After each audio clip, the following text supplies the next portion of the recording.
Welcome to Telangana State Board of Intermediate Education, Nampalli, Hyderabad. Welcome to digital classes. Board of Intermediate Education, Nampalli, Hyderabad. Vocational Education, second year Mechanical Technician course. Energy sources subject తెలుగులో చూద్దాం. Board of intermediate education, Nampally, Hyderabad.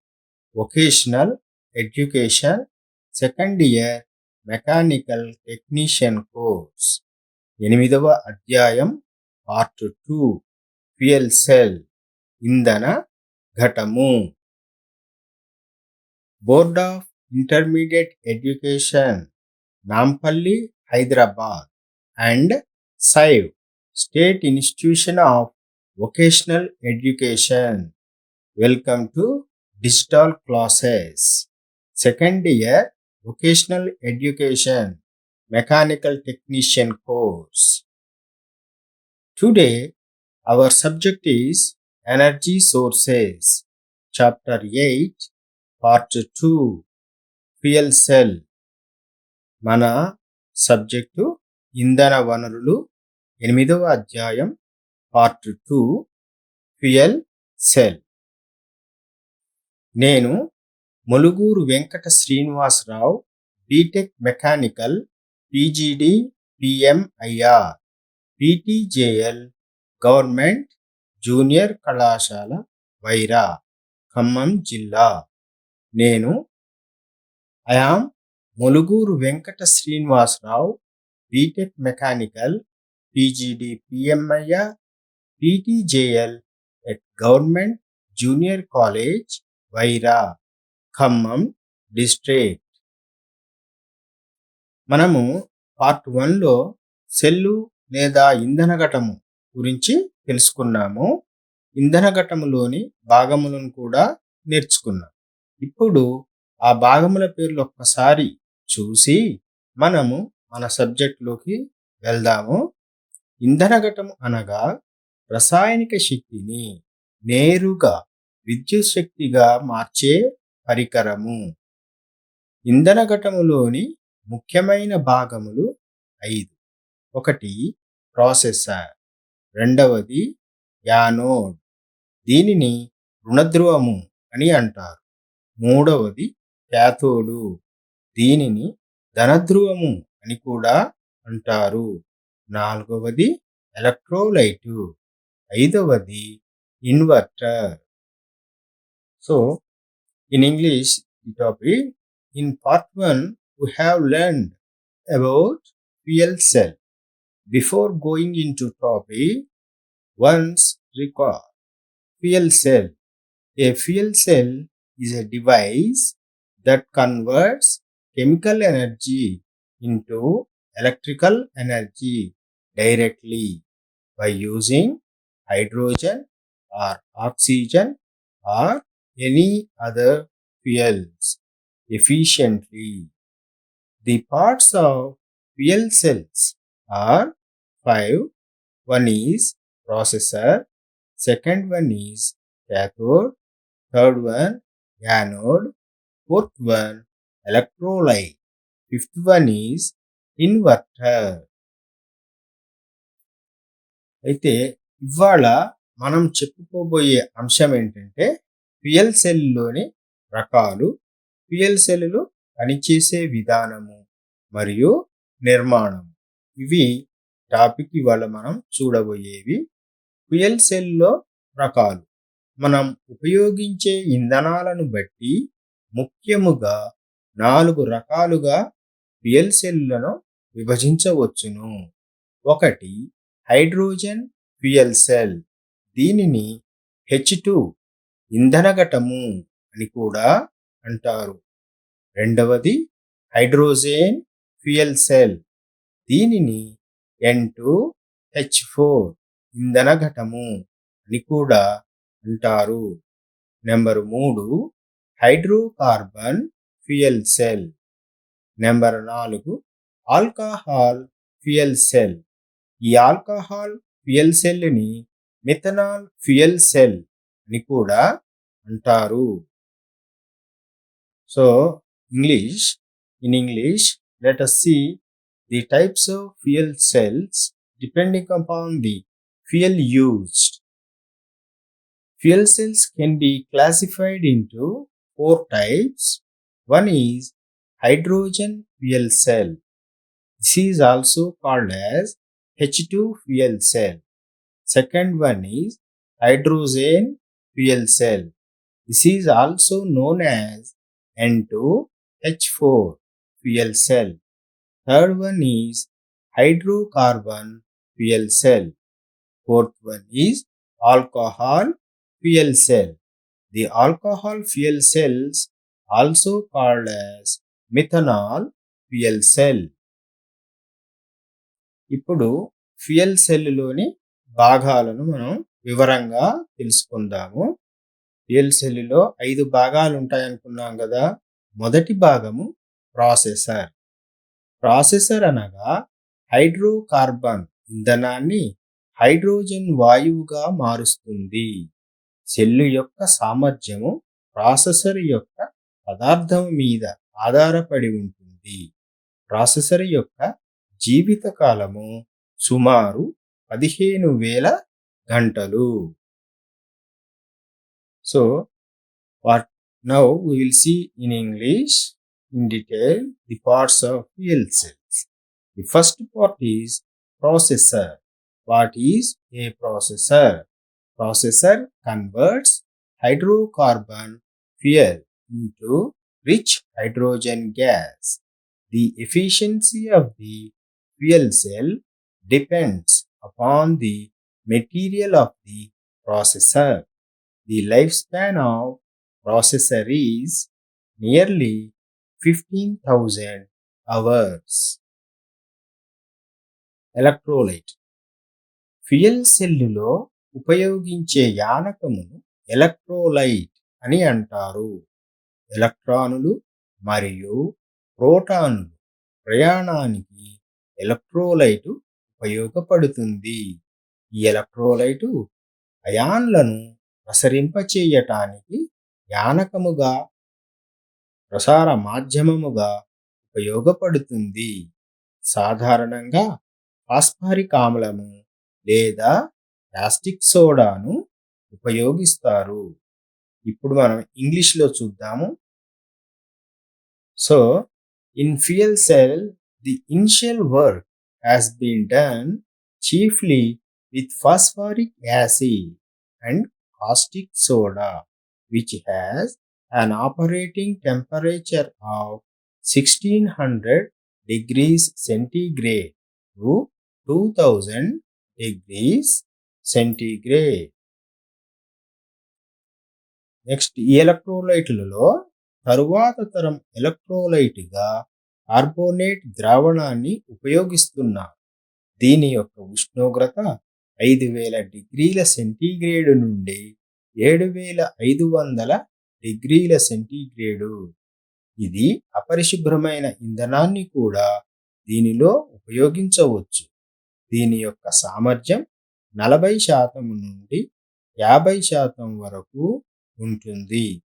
మూడవ తరం ఎలక్ట్రోలైటు ఘన ఆక్సైడును ఉపయోగిస్తున్నారు. వీటి యొక్క సామర్థ్యం 60% వరకు ఉంటుంది. So let us see in English. Next generation of fuel cell will use molten carbonate electrolyte. This has an operating temperature of 5000 degrees centigrade to 7500 degrees centigrade. This material is more tolerant of fuel cell impurities and gives a fuel cell efficiency of 40% to 50%. The life existing molten carbonate fuel cell is about 10,000 hours. Solid oxide may be electrolyte of third generation of fuel cells. The third electrolyte, fuel cells, will give an efficiency of 60% of better and will be compatible with many of the coal gasification processes.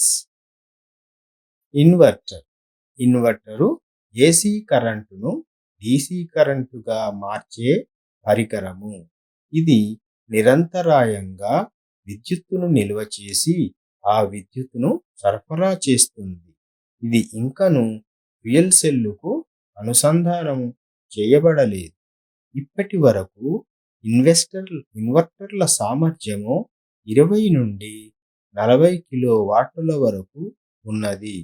ఇంకను అభివృద్ధి పరచవలసిన అవసరము కూడా ఉంది. A power inverter or inverter is a power electronic device or circuitry that changes direct current DC current to alternating current, that is AC current. The resulting AC frequency obtained depends on the particular device employed. Inverters do the opposite of converters, which were originally large electrochemical devices converting AC to DC current. Next ఇప్పుడు మనం చూడబోయేది bacon fuel cell నిర్మాణము మరియు పనిచేసే విధానము. Constructional details and working principle of Baker's fuel cell. మొట్టమొదట fuel సెల్లును Francis Bacon 1959వ సంవత్సరములో రూపొందించాడు.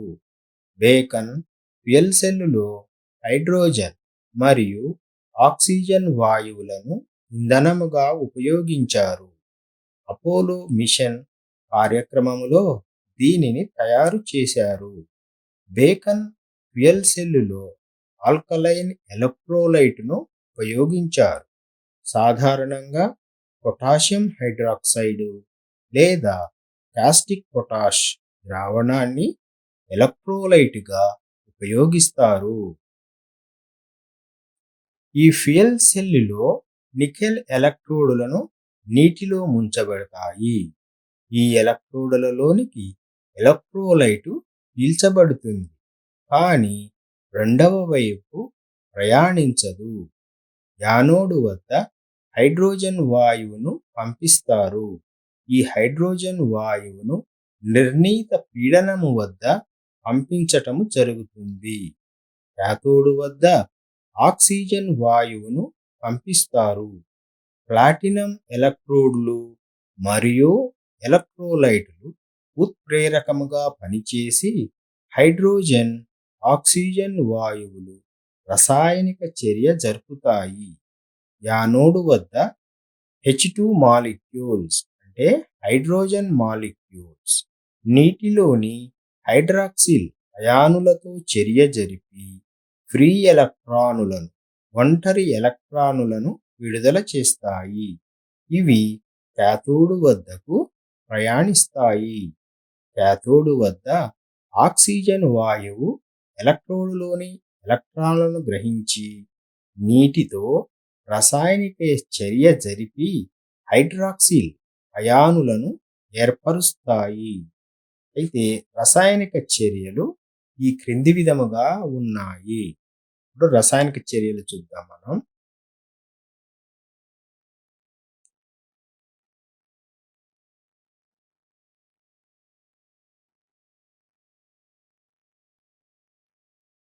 Chemical reactions at anode 2H2 plus 4OH gives 4H2 plus 2O2 plus 4 electron minus.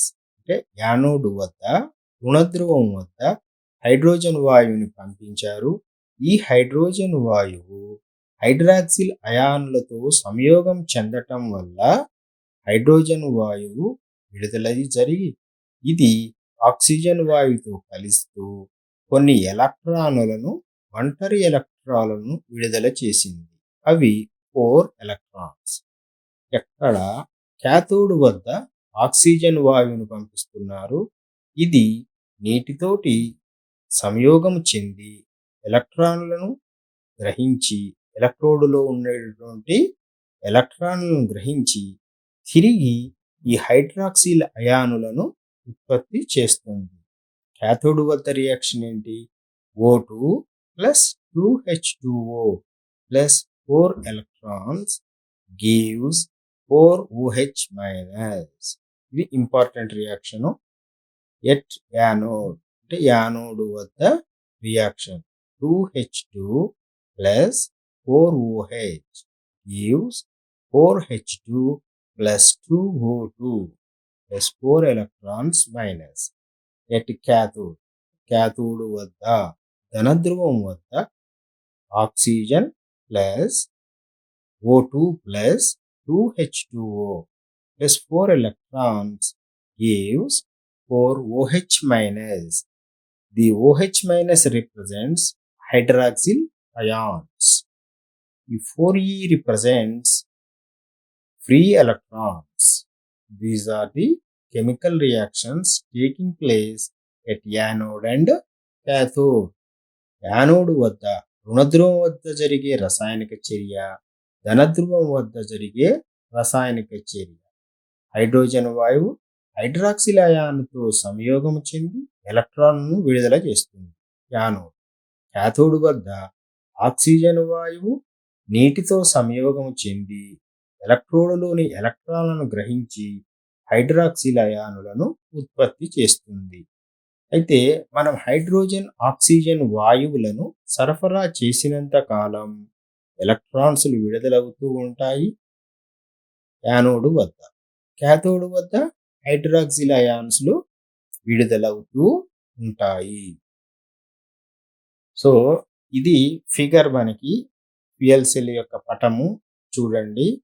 ఎడమ వైపున యానోడ్ రుణధ్రువం ఉంది, కుడివైపున క్యాథోడ్ ధనధ్రువం ఉంది, మధ్యలో ద్రావణము ఎలక్ట్రోలైట్ కూడా ఉంది. ఇక్కడ యానోడ్ వద్ద హైడ్రోజన్ వాయువును పంపిస్తున్నారు. ఇది ఎలక్ట్రోలైట్తో సంయోగం చెంది హైడ్రాక్సిల్ అయాన్తో ఎలక్ట్రాన్లను విడుదల చేస్తాయి. ఈ ఎలక్ట్రానులు అనేక మార్గాలతోటి క్యాథోడ్ని చేరుతూ ఈ క్యాథోడ్ వద్ద ఆక్సిజన్ తోటి సంయోగం చెంది ఇక్కడ హైడ్రాక్సిల్ అయానుతోటి కలిసి తిరిగి వాటర్గా ఏర్పరుస్తూ ఉంది. ఇక్కడ మనకు ఉత్పన్నమయ్యే పదార్థాలు నీరు మరియు ఉష్ణం. ఇక్కడ ఒంటరి ఎలక్ట్రాన్లు కూడా విడుదలవుతున్నాయి. ఇవి మనము బాహ్య వలయంలో గనక కలిపినట్టయితే మనకు విద్యుత్తు ఉత్పత్తి అవుతుంది. పైన పటము పైన లోడ్ అని ఉంది కదా, అది మనకు విద్యుత్తు ఉత్పత్తిని సూచిస్తుంది. ఇక్కడ ఒక బల్బు పెట్టినట్టయితే లోడ్ వద్ద ఆ బల్బు వెలగటం మనం గమనించవచ్చు. విద్యుత్తు అనగా ఏంటి? ఎలక్ట్రానుల యొక్క ప్రవాహము. కాబట్టి ఇక్కడ ఎలక్ట్రాన్ల ప్రవాహం జరుగుతుంది, విద్యుత్తు ఉత్పత్తి కూడా జరుగుతుంది. హైడ్రోజన్ వాయువు ఆక్సిజన్ వాయువులను మనము సరఫరా చేస్తున్నంత కాలం విద్యుత్తు ఉత్పత్తి జరుగుతూ ఉంటుంది. So in English let us see. The first fuel cell was developed by Francis Bacon in the year of 1959. It was fueled by hydrogen and oxygen gases and was chosen for Apollo mission. The Bacon fuel cell is filled with an alkaline electrolyte like potassium hydroxide KOH or caustic potash in water. Water is bound by two special nickel electrode plates. These are made out of porous metal into which electrolyte penetrates but not passes through. On to the other side of fuel, anode electrode, hydrogen gas is fed within a controlled pressure so that it does not pass. The oxygen gases is fed to the other side cathode. Chemical reaction takes place between the gas and electrolyte. At hydrogen electrode, that is anode, H2 molecules, hydrogen molecules combines with hydroxyl ions, OH minus ions from the electrode and releases electrons. At the oxygen electrode, O2 molecules captures electrons from the electrode metal and combine with water molecules to make hydroxyl ions, which dissolves electrolyte. The chemical reactions are as follows. At anode, 2H2 plus 4OH minus gives 4H2 plus 2O2 plus 4 electrons minus. At cathode, O2 plus 2H2O plus 4 electrons gives 4OH minus. What we are observing here, at anode, hydrogen gas is passing and the hydrogen gases reacts with electrolyte with hydroxyl ions emitting electrons. At cathode, oxygen gas is fueled. This is reacts with water and electrons in the electrode, which in turns gives hydroxyl ions. So, by connecting the external circuit, the flow of electrons can produce electricity. This is the working principle of the fuel cell. The electrodes are connected to external circuit. Current flows.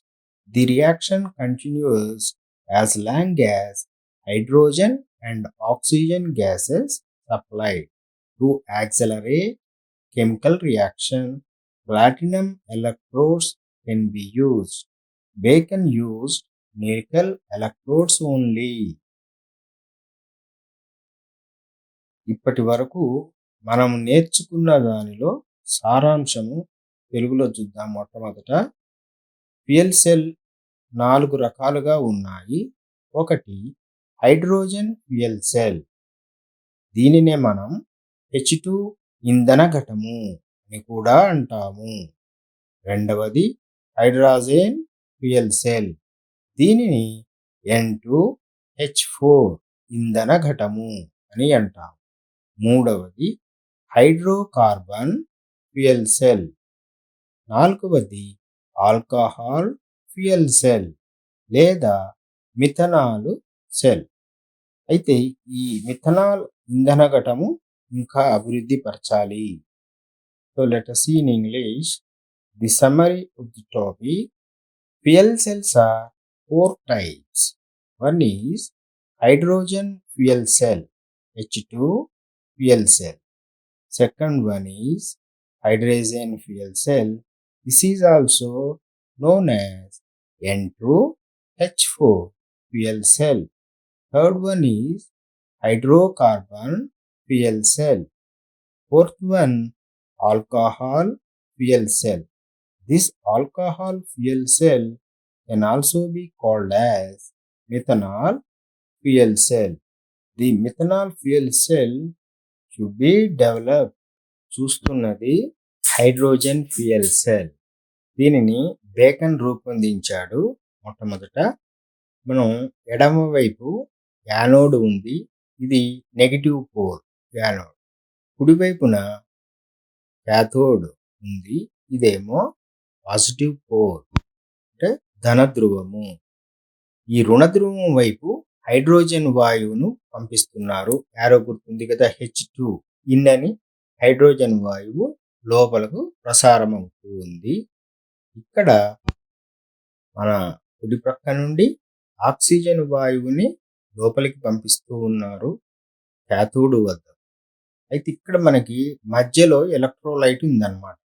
Solvent ద్రావణం. ఈ ఎలక్ట్రోలైటు విడుదలైనటువంటి ఎలక్ట్రానులు anode నుండి యాథోడుకు ప్రసరింప చేయటానికి ఉపయోగపడుతూ ఉంటుంది. ఇక్కడ రసాయనిక చర్య ఏంటంటే జరిగేది, మనం హైడ్రోజన్ వాయువుని పంపించినప్పుడు ఈ హైడ్రోజన్ వాయువు ఎలక్ట్రోలైట్లో ఉండేటటువంటి పొటాషియం హైడ్రాక్సైడ్తో రియాక్షన్ చెంది రసాయనిక చర్య జరిపి ఫ్రీ ఎలక్ట్రాన్లను, ఒంటరి ఎలక్ట్రాన్లను విడుదల చేస్తుంది. ఈ ఒంటరి ఎలక్ట్రాన్లు అనేకమైన మార్గాలలో ఇటువైపు కుడివైపు ఉన్నటువంటి క్యాథోడ్ వద్దకు ప్రసారం చెందుతాయి. అయితే ఇక్కడ ఈ ఒంటరి ఎలక్ట్రాన్లన్నీ కూడా క్యాథోడులో ఉండేటటువంటి ఎలక్ట్రాన్లతోటి కలిసి సాల్వెంట్లో ఉండేటటువంటి హైడ్రాక్సిల్ అయానులతో కలిసి నీరుగా ఏర్పడుతూ ఉంది. కాబట్టి ఇక్కడ మనం బాహ్య వలయాన్ని కనుక ఏర్పరిచినట్టయితే పైన ఈ ఫ్యూయల్ సెల్ పై భాగంలో మనం గమనించవచ్చు, పసుపచ్చ రంగు వేసింది. ఇక్కడ లోడు అంటే కరెంటు ఉత్పత్తి అవుతుంది. అంటే విద్యుత్ అనగానే ఏంటి, అసలుకి ఎలక్ట్రాన్ల యొక్క ప్రవాహాన్ని మనం విద్యుత్తు అంటున్నాం. ఇక్కడ యానోడ్ వద్ద ఎలక్ట్రాన్లు ఉద్భవించటం చూస్తున్నాము. ఈ ఎలక్ట్రాన్లు క్యాథోడ్ వద్దకు వెళ్ళటం, క్యాథోడ్ వద్ద హైడ్రాక్సిల్ అయాన్లు ఉత్పత్తి కావటం చూస్తుంది. ఈ బాహ్య వలయంలోకి ఎలక్ట్రాన్లు ప్రసరించటం వల్ల మనకి ఇక్కడ కరెంటు ఉత్పత్తి అవుతూ ఉంది. బల్బు వెలుగుతూ ఉన్నట్లుగా మనకి పటంలో చూపించటం జరిగింది. అయితే ఈ పటంలో మనం ఏమేమి అబ్జర్వ్ చేశామో భాగాలు, యానోడు, క్యాథోడు, మధ్యలో ఎలక్ట్రోలైటు, బాహ్య వలయము, తర్వాత ఎర్ర గుర్తుతో పెట్టినవి హీటు, కింది భాగంలో వాటర్ బయటికి పంపించినట్టుగా చూస్తూ ఉన్నాం. వ్యర్థ పదార్థాలు ఇక్కడ ఏవి ఉత్పత్తి కాలేదు. ఎరుపు రంగులో ఉన్నటువంటి బాణము గుర్తు హైడ్రోజన్ వాయువుని సూచిస్తూ ఉంది. బ్లూ రంగులో ఉండేటటువంటి బాణం గుర్తు ఆక్సిజన్ వాయువును సూచిస్తూ ఉంది. ఈ రసాయనిక చర్య జరిపి ఎలక్ట్రాన్లు అంటే రసాయనిక శక్తిని విద్యుత్ శక్తిగా మారుస్తుంది. ఇది బేకన్ రూపొందించాడు. బేకన్ తను వాడినటువంటి ఎలక్ట్రోడులు నికెల్ ఎలక్ట్రోడ్లు అన్నమాట. So this topic we will see in English. Here a diagram showing fuel cell. It is hydrogen fuel cell designed by Bacon. He designed in 1959 year. So in this figure, left side an arrow mark is there. This indicates hydrogen gas input as hydrogen gas. Hydrogen is fed to anode. And at right side there is a positive pole. It is called as cathode. Two poles are there. Left side anode, negative pole. Right side positive pole, cathode. Left side we are giving hydrogen gas. This hydrogen gas reacts with the electrolyte producing free electrons. So we are observing that the yellow dots, red and some light black dots, these are electrons. These electrons travels various directions to the cathode. So these electrons will recombine with the electrons in that electrode and hydroxyl ions to produce hydroxyl ions. So whenever if we will connect the external circuit, the flow of electrons produces electricity. Here the yellow pointed wires represents external circuits. In the middle of the circuit, a load, that is electricity production, will be occurred. Thereby we are observing that a yellow lamp is glowing down. So once again, see, at left side we are feeding hydrogen gas. At the right side we are giving oxygen gas. So At anode, there is a production of free electrons. At cathode, there is a production of hydroxyl ions. These chemical reaction will take place up to supply of oxygen and hydrogen gases. In the middle of the cell, top of the cell, we will observe that there is an yellow circuit that is external circuit. There, the flow of electrons will produces electricity. We observing that a yellow bulb is glowing there. So this is how fuel cell works. So this is the summary. Next questions. You should write short answer questions and big answer questions. Short answer question. First, number 1. What are the types of fuel cell? Short answer question. What are the types of fuel cell? What are the types of fuel cell? Long answer question. Explain constructional details and working principle of Bacon's fuel cell. Number 1, long answer question. Explain constructional details and working principle of Bacon's fuel cell. Second question. Explain the parts of the fuel cell. Explain the parts of the fuel cell. చిన్న ప్రశ్న రాసుకోండి. ఇంధన ఘటములో రకాలను తెలపండి. చిన్న ప్రశ్న. ఇంధన ఘటములో రకాలను తెలపండి. ఇప్పుడు పెద్ద ప్రశ్నలు. బేకర్ ఇంధన ఘటము యొక్క నిర్మాణము మరియు పనిచేయు విధానము వివరించండి. పెద్ద ప్రశ్న 1. బేకర్ ఇంధన ఘటము యొక్క నిర్మాణము మరియు పనిచేయు విధానము వివరించండి.